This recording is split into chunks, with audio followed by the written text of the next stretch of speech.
Yeah, Georgia's a great team. We knew that they were going to throw some punches, but we knew that we were going to have to just get back up and throw some of our own. And, we just didn't execute as many plays as we needed to get the job done. Obviously, Georgia has a really good defense, but there are tons of plays out there that we were just keep shooting ourselves in the foot. And a lot of plays I wish we had back, and that could have been a different ball game. But they played a hell of a game, and we just didn't execute. With so much still in front for you guys, how important is it to quickly kind of turn the page, flip the script a little bit, and put the focus on this week and next week? Yeah, for sure. I've already flushed the loss. I'm really ready to stop talking about it, ready to move on. We got UTEP this week, learn from our mistakes from last week, and keep moving together as a team and really come together. You never know what's going to happen, and we're going to be ready the next opportunity that we get, which is this Saturday against UTEP. Senior day coming up on Saturday, run through the tee for the final time, get to go through individually as a senior. Like, what will the emotions be? Kind of, have you thought about it at all? Yeah.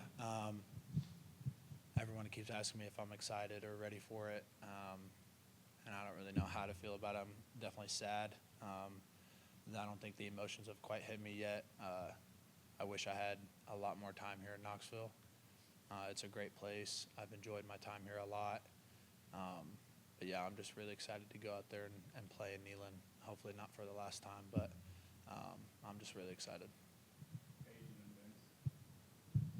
As you do get ready for senior day and you're kind of maybe in this perspective of like thinking back on your time at Tennessee, are there moments or times that you kind of think back to like, oh, I really enjoyed this moment here at Tennessee? Like, what memories are you thinking about heading into Saturday?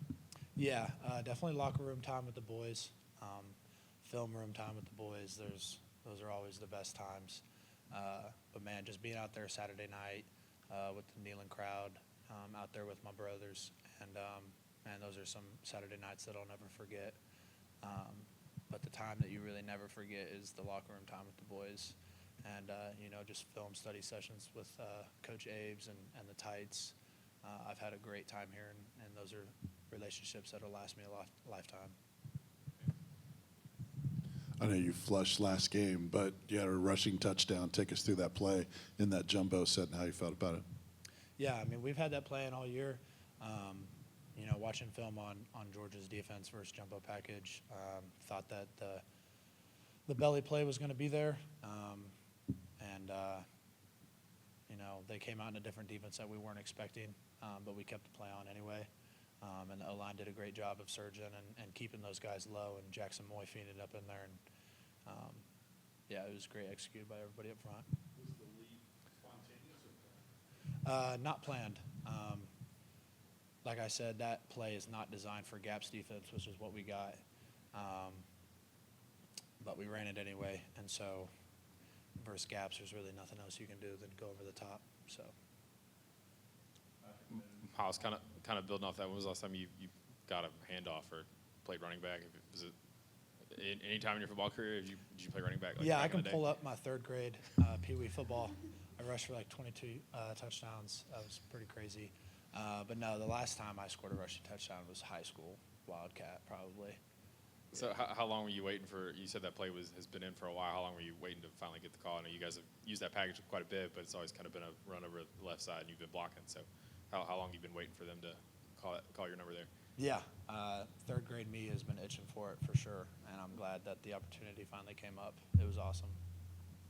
So when that play comes in, take me through the emotions you're going through, and then when you see that they're in a different type of defense, is part of you like, oh, crap, they're going to audible out of this? Yeah, so it was gaps. Mike stemmed down to the A-gap to make it gaps defense, but he wasn't a D-tackle body, so Nico left it on, thinking that Jackson Moy would be able to create space on number 2, the linebacker that stemmed down. You have very little time to think about, like, oh, man, like, we should check out of this, to, okay, we're not checking out of this, it's time to go. But, yeah, it's very fast. You got to think fast. But, yeah, when they called that play, I was definitely ready to go. I mean, those are the kind of moments that you dream of as a kid, is 3rd and 1 on the goal line versus Georgia, and running it in there, and I'm just really grateful that I got the opportunity to do that.